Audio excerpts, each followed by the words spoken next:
ഞാനിപ്പോൾ ജസ്റ്റ് കോളേജിൽ നിന്ന് വീട്ടിലേക്ക് എത്തിയിട്ടേ ഉള്ളൂ. അപ്പോൾ അമ്മയാണെങ്കിൽ കുറച്ച് ദിവസത്തിന് ശേഷം എനിക്ക് പറഞ്ഞു, കറക്റ്റായിട്ട് പറഞ്ഞാൽ വാലന്റൈൻസ് ഡേക്ക് ശേഷം ഇന്നാണ് വയലിൽ പോയിട്ട് വരുന്നത്. അപ്പോൾ അതാ അമ്മ വയലിൽ വന്നിട്ടുള്ള കുറച്ച് പാർസൽ എടുത്തുകൊണ്ട് വന്നിട്ടുണ്ട്. നമുക്ക് തുറന്നു നോക്കിയാലോ. ഞാൻ ആക്ച്വലി ഇതിന് മുന്നേ ഓപ്പൺ ചെയ്തൊരു ഒരു വീഡിയോ എടുത്ത് വെച്ചിട്ടുണ്ടായിരുന്നു, പക്ഷെ എൻ്റെ കയ്യിൽ നിന്ന് പോയി. എന്തായാലും കുറേ ഓരോരോ പാർസലിൽ ഇടയ്ക്കിടയ്ക്ക് ഇപ്പോൾ വയലിലേക്ക് വരുന്നുണ്ട്. ആരാണ് അയക്കുന്നതെന്ന് അറിയില്ല, കാരണം ആമസോണിൻ്റെയും ഫ്ലിപ്കാർട്ടിൻ്റെയൊക്കെ പാർസൽസ് ആണ്. അപ്പോൾ നമുക്ക് ഒരു രീതിയിൽ അറിയില്ലത് ആരാ അയക്കുന്നതെന്ന്. അപ്പോൾ ഞാൻ കാണിച്ചാൽ എനിക്കറിയില്ല എന്താണെന്ന് പറ്റും. ഞാൻ വെയിറ്റ് ചെയ്തിരിക്കുന്നത് എന്താണെന്ന് അറിയാൻ വേണ്ടി. ഓക്കെ, നമുക്ക് തുറന്നു നോക്കാം. ചോടാ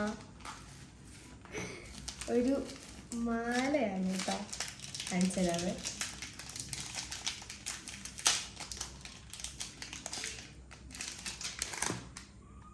ഓക്കെ, ഒരു ക്യൂട്ട് ലോക്കറ്റൊക്കെ വരുന്ന ഒരു മാലയാണ്. അപ്പോൾ ഇങ്ങനത്തെ കുറച്ച് ഗിഫ്റ്റ്സ് നമ്മളുമായിട്ട് ബന്ധപ്പെട്ടൊരിടത്തേക്ക് ഇപ്പോൾ അടുത്തടുത്ത് വരുന്നുണ്ട്. ആരയക്കുന്നതെന്ന് നമുക്കൊരു പിടുത്തമില്ല, പക്ഷെ ആരാണെങ്കിലും താങ്ക് യു സോ മച്ച്. ഞാൻ ജസ്റ്റ് ഒരു കാര്യം കൂടെ പറഞ്ഞോട്ടെ, നിങ്ങളുടെ സ്നേഹമാണ് ഗിഫ്റ്റായിട്ട് അയക്കുന്നുണ്ടെങ്കിൽ നിങ്ങൾ സ്നേഹമായിട്ട് കാണിച്ചാൽ മതി, ഗിഫ്റ്റ് ഒന്നും അയക്കണ്ട. ഒത്തിരി സന്തോഷം ഇങ്ങനെ ഓരോരുത്തരും അയക്കുന്നത് കാണുമ്പോഴത്തേക്ക് ഒത്തിരി സന്തോഷമുണ്ട്. പക്ഷെ ഈ ഒരു ഗിഫ്റ്റ് ഒന്നും അയക്കരുത് കേട്ടോ. നിങ്ങൾ ഇൻസ്റ്റയിലൊക്കെ ആയിട്ടൊരു മെസ്സേജ് ആയിട്ടോ അല്ലെങ്കിൽ യൂട്യൂബിൽ കമൻ്റ് ആയിട്ടോ അങ്ങനെയൊക്കെ നിങ്ങളുടെ സ്നേഹം കാണിച്ചാൽ മതി. അല്ലാണ്ട് ആരും പൈസ ചിലവാക്കി ഗിഫ്റ്റ് ഒന്നും അയക്കരുത് എന്ന് മാത്രം പറയുന്നു. ഒരു ഗിഫ്റ്റ് ഇടുന്നത് വിശ്വാസം